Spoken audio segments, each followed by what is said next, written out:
Hello everyone, welcome to my channel, and today I'm going to be running through 3 stocks that I am buying right now, and I'm going to run through the recent performance, the future outlook, any challenges the stock might face, and what plans I have for this stock whilst I'm invested. However, before we get started, please remember that this is not financial advice and your capital is at risk when investing. Please make sure you do your own research and due diligence before investing in a stock, and be prepared to lose any money that you do invest. The first stock that I am buying right now is Grab. If you don't know what Grab is, it is a Southeast Asian super app. So they do food deliveries like Uber, they have taxi services and bike rentals, and they also have a fintech aspect of their business which has just grown. It's got quite a big market share in Southeast Asia, and yeah, that's a basic background. So let's jump into why I am investing in Grab. So over the last year, we can see that the share price of Grab has grown by nearly 45%. And that is because of how good the business is. It is very fundamentally sound. It has not been making a profit yet, but it has took the right steps in that direction. So we'll take a look at that first. So if we look at the earnings per share over the past years, we can see that they've slowly but surely gotten more profitable, and in the last 3 quarters alone they have made a profit when it comes to earnings per share for the first ever time. So that's very positive. Outlook for this year is negative earnings per share, but we'll wait to see what happens. But yeah, it's slowly getting to a profitable business, and once it hits that profit, I think it'll just keep growing, and it will grow exponentially. If we take a look at the financials, you can see the revenue has grown 314% over the last 3 years, and it is estimated to keep growing. So we can see by the end of 2025 there should be a 23% growth, 45% growth, and then 66% growth over the next 3 years. And this is going to repeat throughout all of these categories. So operating income is the same, slowly but surely getting into the positive and keep growing. Same with net income, same with earnings per share. Operating cash flow is the same, and free cash flow, they've currently got a nice amount of free cash flow. We'll get onto that. I believe they're holding onto that for something, and that will be big news if that comes. If we come down to here, we can see that the gross margin is growing and is in the green, and the free cash flow margin is in the green and growing as well. Everything else is in the red, but if you look at the general trend, it started really low and it's slowly climbing. Same for net margin, same for return on invested capital. So yeah, it is a growth stock. It is not solid. It is not set right now. It still could go south, but everything is pointing towards a fundamentally sound business that will be very profitable in the future. If we look at target summary from Wall Street, we can see even at the lowest forecast there's a 3% upside, but up to the highest forecast there's a 64% upside. So very positive news, very positive targets. That's what you want to see. I believe institutions own over 80% of the stock now, and it's in quite a few mutual funds, so that's very positive. So the sentiment around Grab is very positive, and we can see why. So some of the big news that might be happening to Grab in the next few months is that they are trying to merger with another big company in Southeast Asia, which is Go2, who have recently made their first profit. So there is the expectation that Grab is going to merge with them, and recently 4 of Go2's board have resigned. So some people think that that is a sign that the merge is going to go through. If this happens, it'll be quite big. It'll take away a rival slash merge them together and make them a bigger, better company together. And if they start to turn a profit as well, that is only beneficial towards Grab. So yeah, that is why I'm in Grab. I think it's a very solid and fundamentally sound business, as we can see here. And yeah, let me know your thoughts below if you're invested in Grab. The next stock that I am or will be buying over the next few months is TKO Group Holdings. If you don't know what this is, it is a media company, and they own WWE and UFC and many other promotions linked to the fighting and entertainment world. So it is quite a massive company. Over the last year, you can see the share price has risen by 55%. So a solid performance, and let's jump into why that is happening. Recent financial performance was very strong. They reported a revenue of $1.27 billion, which was a 4% increase from the year before, and it surpassed analyst expectations. They also reached a net income of $165 million, which was a massive turnaround from a net loss of $234 million in the same quarter last year.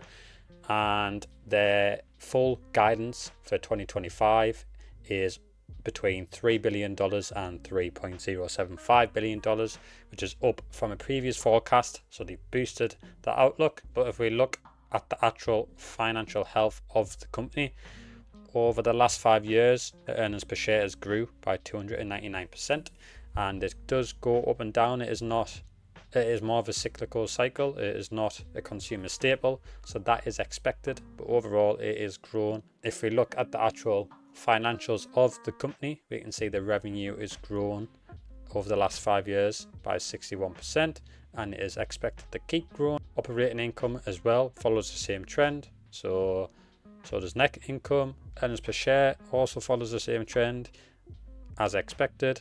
The only thing that is declining is free cash flow, but that is because they have introduced a dividend, so that was probably the reason for that. So it'll be interesting to see how the stock holds up as they continue to pay out dividends and what the rate of dividend growth is.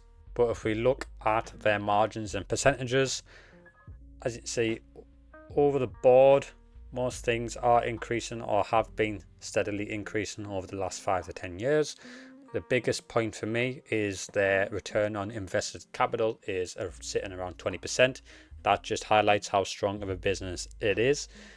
You want to have your business to at least have 10% return on invested capital. That is a good sign. And then if we look at analyst expectations, so there is a downside if it performs really badly, but I believe it will sit between the medium and the high forecast for the next year. So we can see a possible return of up to 42% in the next 12 months. However, I think they will also benefit massively from their new Netflix deal, which they should see the effects of that in this next year, and that's around merch sales, ticket sales. I am a consumer, and tickets have gone up 80 to 100% in 2 years for the same sort of show. If you look at the pay-per-view events, they've now got in-ring sponsors and a sponsor for every match, so they're increasing the streams of revenue. They've also acquired other promotions, so the UFC are acquiring more MMA fighting companies, and they've even got a bull riding company now. The WWE aspect, they've been acquiring other promotions, so they've got AAA, which is a massive luchador promotion. So overall, they're expanding the financial health of the business. They're building up their entertainment portfolio by expanding into different promotions, and it's just an all-round healthy look for TKO Holdings. Now, the challenges might be is if they do end up getting too greedy and putting prices up too much, consumers may retaliate against that. But I think the product that's getting put out at the minute is justifying the price increases, so I think people are happy. But yeah, that is it for TKO Holdings. And the final stock that I am purchasing right now is Marks and Spencer's. If you don't know what they are a massive retail giant in the UK, and they've recently gone through a transformation. So over the last year, they're up 28%. A few years ago, they brought in a new CEO who has transformed the business, and it is now one of the best supermarkets in the UK, not only for value for money, but the actual quality of the product that they put out. Their food is really popular at the minute, and their clothes are getting even more popular. So that's very positive to start with, but let's actually look at the company's health. So we can see that the earnings per share has been grown. It's been growing steadily from 2021. So the 5-year earnings per share growth is 306%. Hopefully that keeps going up. But if we look at the breakdown, you can see, like most of the companies I've highlighted before, revenue has grown, and it has grown 26% over the last 5 years. Operating income has grown 21% over the last 5 years. Net income has grown 934% over the last 5 years. Earnings per share has grown and projected to continue growing, just like the rest of the business. Free cash flow is a bit up and down, but we don't mind that. And then if we look at the percentages, obviously it's a supermarket first, so it is a bit tight, but the key one I want to point out, like I said in the previous one, return on invested capital, I like to look for 10% or more. It's just floating above the 10%, so that's quite good. Operating margin keeps growing, net margin keeps growing, so yeah, it is looking good for Marks and Spencer's. If we look at the Wall Street target, you can see no matter how bad they do over the next 12 months, the forecast to do between a 5% gain and a 41% gain. I think again it'll be between the 25 and 41%, unless there's any major issues, which there has been recently, but we'll get onto that. They do pay a dividend. It is a small yield, and we'll see what happens with that, but due to debt pay down, they are returning 5.5% to shareholders every year, which is quite good. Another thing I want to look at is the intrinsic value of Marks and Spencer's. So alpha spread shows you this. So in a worst case scenario, it is a little bit overvalued. That's the worst case. I don't think it'll ever come to that. Base case, 16% undervalued. Best case, 44% undervalued, and I think it sits between these two. I am hoping we can get into the 500s, 600s in the next 12 months. That is my personal target for it, but long term, I think the way it's been turned around, it is becoming quite a strong British name again, and it will keep growing and performing well financially. So what challenges have they had recently? So recently they had a cyber attack, unfortunately. So there was disruption to online operations and concerns about potential fines and profit downgrades. What happened was someone's gotten in and gotten people's personal details, but they haven't gotten any passwords or bank account details, so it wasn't too bad. And they believe that they've been facing a profit hit of around £15 million per week from the attack. But it has been announced that they have filed for £100 million insurance claim to offset the financial damage. If this gets paid, then that's quite good. It's not too much of a concern. But because there was no serious data breach and it wasn't at M&S's fault, it hasn't had much of a reputational damage on M&S. So that's quite good. But going forward, the CEO, Stuart Matchin, he is called, has turned the company around. So they've been innovating the products by collaborating with designers. So that's why the fashion has performed so well in the past few years.